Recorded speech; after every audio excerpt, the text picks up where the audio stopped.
Welcome to the Banker Lamp. Please enjoy the video. You start by making the two meshes match in transform and topology so blending behaves predictably. Apply scale and rotation now. Inconsistent transforms cause stretching later. Once done, set clean origins near blend regions and organize objects into collections so you can hide extras. Check normals and remove duplicate vertices. This reduces shading artifacts. If you plan sculpt corrections, mark a backup duplicate. These prep steps may feel tedious, but they prevent most mesh blending failures. Now you make the meshes compatible. You either retopologize or remesh both so polygon density aligns across the blend zone.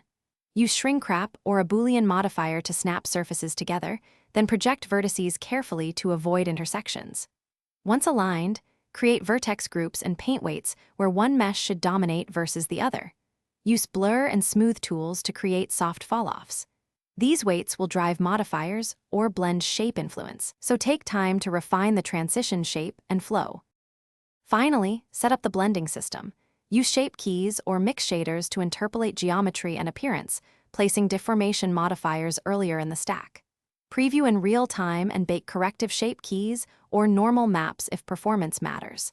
Make sure UVs and shading are continuous across seams. Fix remaining artifacts with a smooth modifier or normal recalculation.